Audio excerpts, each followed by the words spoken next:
Good morning, City Hill Church, friends and family. We hope you are safe and sane and just spiritually strong through this time.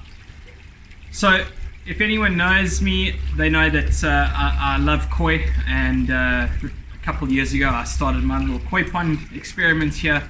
And to be honest, there's a lot of learning involved. There's never really a perfect Rubik's Cube or Rubik that you can actually follow.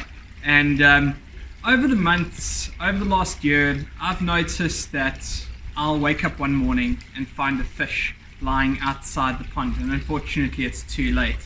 And this tends to happen every now and then. And I always thought, that's unfortunate. I mean, why jump out of perfectly clean crystal water?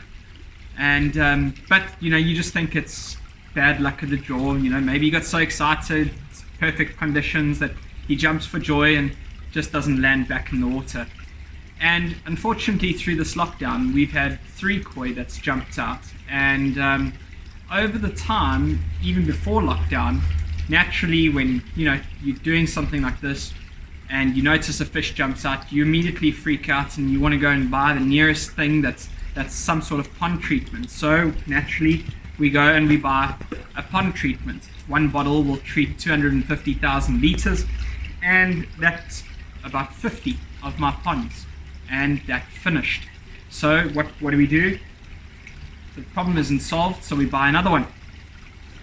And all these products all have a purpose, but it wasn't fixing the problem. I couldn't figure out why exactly my fish were jumping out. The water, crystal clear, absolutely perfect. So naturally, after the second bottle, 500,000 liters worth of solution, nothing worked, so we buy another product, and this product didn't work. So again, fish after fish, I noticed one more jumping out. Again, conditions perfect. So someone said or Google said to me, try a parasitic and bacteria treatment on the pond. And I thought that must be it, because the water's clear, everything's perfect. Must be something deeper, very complicated. Go for this expensive solution. Put it in, fish reacted fine, but days later, another fish found outside the pond. And then someone said to me, a friend of mine said, have you tried doing a pH test? Quick pH test. And I thought to myself, no man, all of these products, they in some way look after a pond. My pH has to be right. I mean, I've used 2 bottles of pond treatment.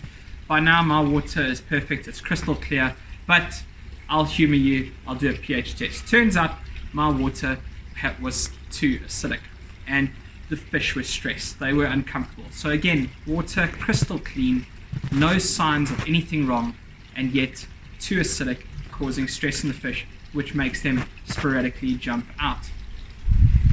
And I said, okay, my acidity is high, what do I do? What expensive treatment do I have to apply to get the acidity down? And they said, bicarb. And I thought to myself, bicarb, it's something so simple, it's fairly cheap, it's surely not going to work. Anyways, I humored it, I went and I got some bicarb, put a couple tablespoons in, acidity came right down, and all of a sudden my fish were swimming, they were at peace, they were loving it. And that just made me think, how often do we find ourselves in toxic environments, pH way too high, and we haven't done the basic pH test. And all we need is to put God first, God being the bicarb. And John 15 verse 5 says, I'm the vine, you are the branches.